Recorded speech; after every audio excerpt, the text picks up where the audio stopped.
Salut et bienvenue dans cette formation d'initiation au langage de programmation C++.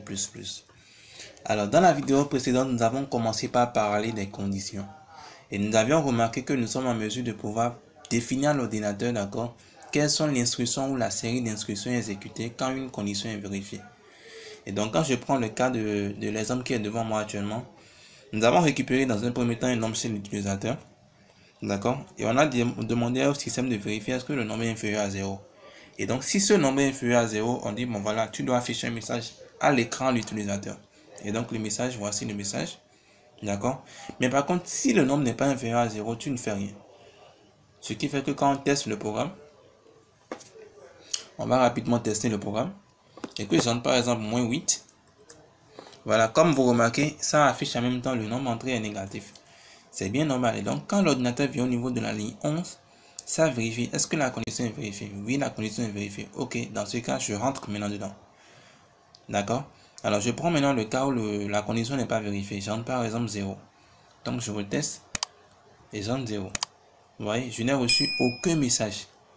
Et donc, quand l'ordinateur est venu à ce niveau et qu'il a vérifié la condition, d'accord, et qu'il a remarqué actuellement que la condition n'est pas vérifiée, ça a sauté en même temps toutes les instructions définies qu'on a définies de moins au niveau de la structure conditionnelle et c'est passé directement ici. Et vu qu'on n'a pas eu d'instruction à ce niveau, le programme s'est arrêté. Et donc c'est exactement ça.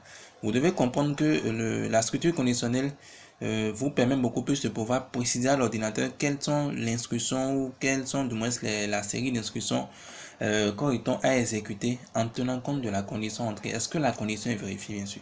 Donc c'est uniquement quand la condition est vérifiée, d'accord, qu'on rentre dans le if. Quand la condition n'est pas vérifiée, on ne rentre pas du tout dans le if. Alors l'autre cas, c'est que vous avez remarqué que quand la condition n'est pas vérifiée, actuellement on n'a eu aucun message. Et donc on est aussi en mesure, d'accord, d'utiliser une deuxième forme de la structure conditionnelle if. Et dans ce cas, on peut préciser clairement à l'ordinateur, d'accord, correctement, quelle est réellement la condition, du moins l'instruction ou la série d'instructions exécutées quand la condition n'est pas vérifiée. Et c'est ce qu'on va faire actuellement ici. Donc on va dire, si le nombre est inférieur à 0, alors il faut m'exécuter ça, d'accord. Dans le cas contraire, on va lui dire sinon, et sinon c'est avec else. Et donc dans le cas contraire, on va lui dire, je vais rapidement copier le message qui est ici, que je ramène ici. Et donc dans le cas contraire, on va lui dire que le nombre qu'il a entré est positif ou nul.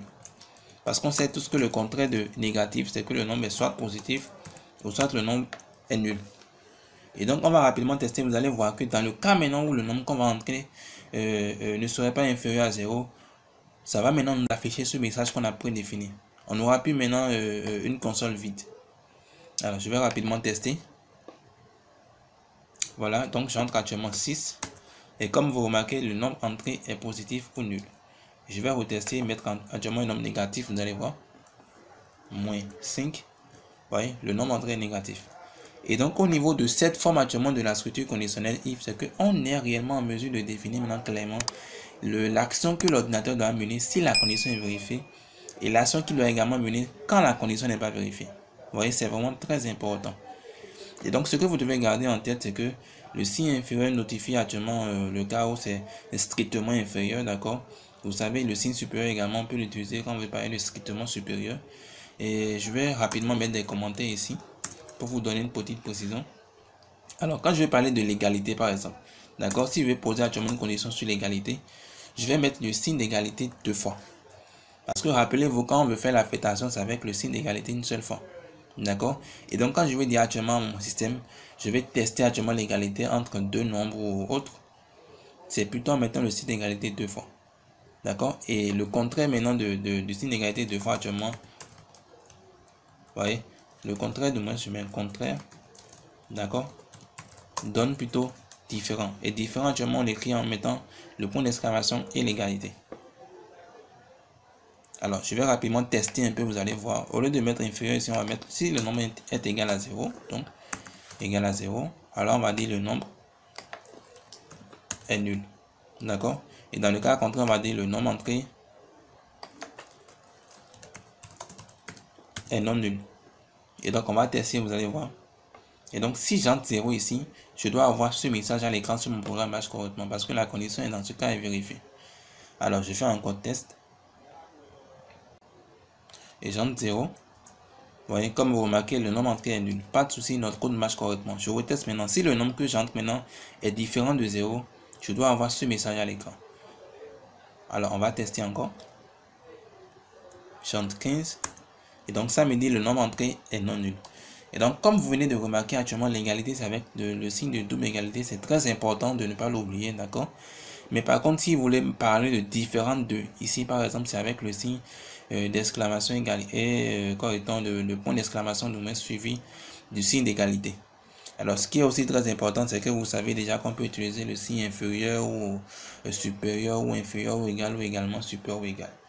Et donc, c'est vraiment des informations importantes sur lesquelles je devais revenir encore ici pour vous donner beaucoup plus de précision. Et donc, chers amis, au niveau de cette vidéo, c'était pour vous montrer que nous avions aussi la possibilité de définir l'action à mener par l'ordinateur dans le cas où, d'accord, où la condition n'est pas vérifiée. Et donc, ce qu'on vient de voir actuellement, on a vu que quand la condition est vérifiée, l'ordinateur va exécuter ce qui est ici et c'est terminé. Ça ne rentre pas dans le sinon. D'accord? Par contre, quand la condition n'est pas vérifiée, l'ordinateur ne rentre pas du tout ici, mais passe directement au sinon. D'accord? Et donc, vous n'allez jamais voir un cas où le si et le sinon seront exécutés en même temps à la fois. Jamais. Un nombre peut être égal à 0 et différent de 0 en même temps à la fois. C'est pas possible.